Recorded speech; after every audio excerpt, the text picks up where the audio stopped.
Gas കിട്ടുന്നില്ല. 10 കിട്ടി. 10 ഞങ്ങൾ ഓർഡർ ചെയ്തിരുന്ന സമയത്ത് 2 കഷ്ടി കിട്ടിയാലായി.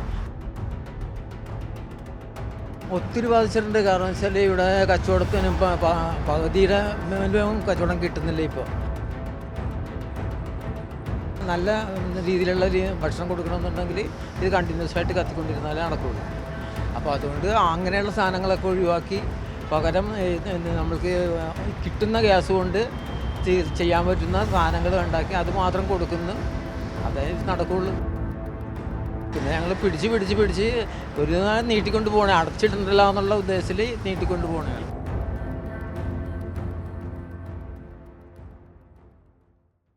നമസ്കാരം. പശ്ചിമേഷ്യയിലെ യുദ്ധം കേരളത്തിലെ ഹോട്ടൽ വ്യവസായത്തെ സാരമായി തന്നെ ബാധിച്ചിരിക്കുകയാണ്. ഞാനിപ്പോൾ നിൽക്കുന്നത് കടവന്ത്രയിലെ പൈതോഷയിലാണ്.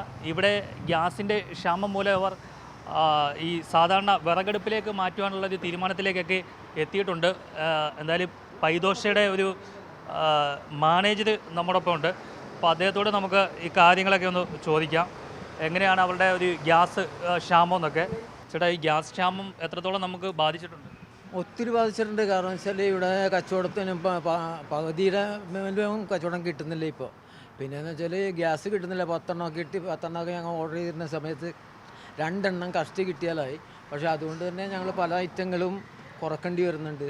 അതായത് ചൂടാവശ്യമുള്ള ഗ്യാസ് നിരന്തരം കത്തിക്കൊണ്ടിരിക്കുന്ന സാധനങ്ങളൊക്കെ ഞങ്ങൾ ഒഴിവാക്കിയിട്ടുണ്ട്. ഇപ്പോൾ വിഭവങ്ങളാണ് നമ്മൾ ഒഴിവാക്കിയത്. ഇപ്പോൾ ചായ, കാപ്പി അങ്ങനെയുള്ള ഇത്. കാരണം വെച്ചാൽ അതിനൊക്കെ ഫുൾ ടൈം ഗ്യാസ് കത്തിക്കൊണ്ടിരിക്കണം. കാരണം നമ്മൾ ഒരാൾ വരുമ്പോൾ ചായ എടുത്ത് കൊടുക്കാനായിട്ട് പറ്റില്ല. കാരണം അത് ഞങ്ങളുടെ സ്റ്റാൻഡേർഡ് അനുസരിച്ച് ചെയ്യാൻ പറ്റില്ല. അപ്പോൾ നല്ല രീതിയിലുള്ള ഭക്ഷണം കൊടുക്കണമെന്നുണ്ടെങ്കിൽ ഇത് കണ്ടിന്യൂസ് ആയിട്ട് കത്തിക്കൊണ്ടിരുന്നാലേ നടക്കുള്ളൂ. അപ്പോൾ അതുകൊണ്ട് അങ്ങനെയുള്ള സാധനങ്ങളൊക്കെ ഒഴിവാക്കി പകരം നമ്മൾക്ക് കിട്ടുന്ന ഗ്യാസ് കൊണ്ട് ചെയ്യാൻ പറ്റുന്ന സാധനങ്ങൾ ഉണ്ടാക്കി അത് മാത്രം കൊടുക്കുന്നു. അതേ നടക്കുള്ളൂ. കാരണം വെച്ചാൽ ഇത് എപ്പോൾ തീരുമെന്നൊന്നും ഒരു നിശ്ചയമില്ല. ഈ സാധാരണ നമുക്ക് ഒരു ദിവസം എത്ര ഗ്യാസ് വേണ്ടി വരും? ഞങ്ങൾക്ക് എങ്ങനെ വന്നാലും 4-5-6 സിലിണ്ടർ വേണ്ടി വരും. അടുക്കളയിലേക്ക്, ഇവിടെ താഴത്തെ കിച്ചണിലേക്ക്, ദോശ ഉണ്ടാക്കുന്ന കിച്ചണിലേക്ക്, ചായക്ക്, അങ്ങനെ വ്യത്യസ്ത സ്ഥലങ്ങളിലേക്ക് ഒരു 6 സിലിണ്ടറെങ്കിലും ഞങ്ങൾക്ക് ഒരു ദിവസത്തേക്ക് വേണ്ടി വരും. ആ സ്ഥലത്ത് 2 മാത്രം കിട്ടി. 2 കിട്ടിയെങ്കിൽ കിട്ടി. അത് ഷുവറില്ല. പിന്നെ ഞങ്ങൾ പിടിച്ച് ഒരു നേരം നീട്ടിക്കൊണ്ട് പോകണേ, അടച്ചിട്ടുണ്ടല്ലോ എന്നുള്ള ഉദ്ദേശത്തിൽ നീട്ടിക്കൊണ്ട് പോകണേ. പകരം സംവിധാനം എന്തെങ്കിലും നമ്മൾ നോക്കുന്നുണ്ട്? ഞങ്ങൾ ഇപ്പോൾ വിറകടുപ്പ്, പുകയില്ലാത്ത അടുപ്പിനെ കുറിച്ച് അന്വേഷിക്കാനായിട്ട് അതിൻ്റെ ഓണർ കോയമ്പത്തൂരിലെല്ലാം പോയിട്ടുണ്ട്. പക്ഷേ അതിപ്പോൾ തൽക്കാലം അവൈലബിൾ അല്ല. പിന്നെ വിറക് ഏത് എടുക്കണമെന്നുള്ള വിറകടുപ്പ് ശരിയാക്കാൻ വേണ്ടിയുള്ള ശ്രമത്തിലാണ്. അപ്പോൾ അടച്ചിടാതെ എങ്ങാനും മുന്നോട്ട് കൊണ്ടുപോകുക, അല്ലെങ്കിൽ സ്റ്റാഫിനെ എല്ലാവരും ബാധിക്കുന്ന പ്രശ്നമാണ്. അതാണ് മെയിനായിട്ടുള്ള ലക്ഷ്യം. വിഭവങ്ങളുടെ ഒരു എണ്ണമൊക്കെ ഒരു കുറച്ചിട്ടുണ്ട്. കാരണം ഈ എപ്പോഴും കത്തിച്ചിടേണ്ട അടുപ്പുകളുണ്ട്, ചൂടായി തന്നെ നിൽക്കേണ്ട അത്തരത്തിലുള്ള വിഭവങ്ങളൊക്കെ ഒഴിവാക്കിയിട്ടുണ്ട്. ഈ ചായയുടെ ഒക്കെ ഒരു ചായ കച്ചവടമൊക്കെ നിർത്തിയ അവസ്ഥയിലാണ്. ഇപ്പോൾ ആവശ്യത്തിന് ഉള്ള സിലിണ്ടറില്ല. അതായത് ഈ ദോശയൊക്കെ ഉണ്ടാക്കാൻ വേണ്ടിയിട്ടുള്ള അടുപ്പിൻ്റെ അടുത്തുള്ള സിലിണ്ടറുകൾ മാത്രമേ ഉള്ളൂ. നേരത്തെ പറഞ്ഞ പോലെ തന്നെ 10 കിട്ടിയ സ്ഥലത്ത് ഒരു ദിവസം 2 കിട്ടിയാൽ കിട്ടി. അത് തന്നെ വളരെ കഷ്ടിയാണ്. ചിലപ്പോഴൊക്കെ അതിനൊക്കെ വലിയ വില കൊടുക്കേണ്ടിയും വരുന്നുണ്ട് ഈ ഹോട്ടലുകാർ. ആ രീതിയിൽ ചില ചൂഷണങ്ങൾ നടക്കുന്നുണ്ടെന്നാണ് നമുക്ക് മനസ്സിലാക്കാൻ കഴിയുന്നത്. ഇപ്പോൾ ഇതിൻ്റെ മുൻവശത്തായിട്ട് തുറന്ന സ്ഥലത്ത് ഈ വിറകടുപ്പ് സെറ്റ് ചെയ്തുകൊണ്ടിരിക്കുകയാണ്. അതാണ് നമുക്ക് ഈ കാണുന്നത്. ഈ ദോശക്കല്ലൊക്കെ ഇവിടെ സെറ്റ് ചെയ്തിട്ടുണ്ട്.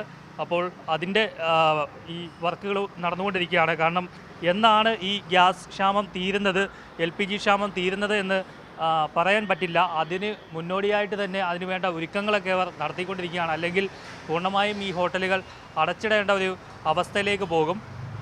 ആ ഒരു സാഹചര്യം ഒഴിവാക്കാൻ വേണ്ടിയിട്ടാണ് ഇപ്പോൾ അതിനൊരു ബദൽ സംവിധാനം എന്ന നിലയിൽ പഴയ രീതിയിൽ വിറകടുപ്പ് ഉണ്ടാക്കാനുള്ള ശ്രമം. കൊച്ചിയിലെ ഏകദേശം ഒരു 50% ഹോട്ടലുകൾ ഈ രീതിയിൽ LPG ക്ഷാമം മൂലം അടച്ചിട്ടിരിക്കുകയാണ്. ചിലയിടത്ത് മാത്രമാണ് ഭാഗികമായി ഇത്തരത്തിൽ പ്രവർത്തിക്കുന്നത്. നേരത്തെ നമ്മൾ വാർത്ത കൊടുത്ത റോക്കറ്റ് സ്റ്റൗ ഉണ്ടായിരുന്നു. അത്തരത്തിലുള്ള ഈ വിറക് വെച്ച് കത്തിക്കുന്ന സ്റ്റൗകൾ അന്വേഷിച്ച ആളുകൾ നെട്ടോട്ടമോടുകയാണ്. അങ്ങനെ അത് ഉൽപ്പാദിപ്പിക്കുന്ന സ്ഥലങ്ങളിലും അത് ക്ഷാമമാണ്. ഒരുപാട് ആവശ്യക്കാർ ഇങ്ങനെ ഏറിക്കൊണ്ടിരിക്കുകയാണ്. എന്തായാലും ഇത് എന്ന് തീരും എന്ന് അറിയില്ല. എത്രയും വേഗം തന്നെ ഇതിനൊരു പരിഹാരമുണ്ടാക്കണമെന്നുള്ളൊരു ആവശ്യമാണ് ഈ ഹോട്ടൽ വ്യവസായികളും അവരുടെ അസോസിയേഷനും ആവശ്യപ്പെടുന്നത്. കൊച്ചിയിൽ നിന്നും ആർ പിയൂഷ്, മറുനാടൻ മലയാളി.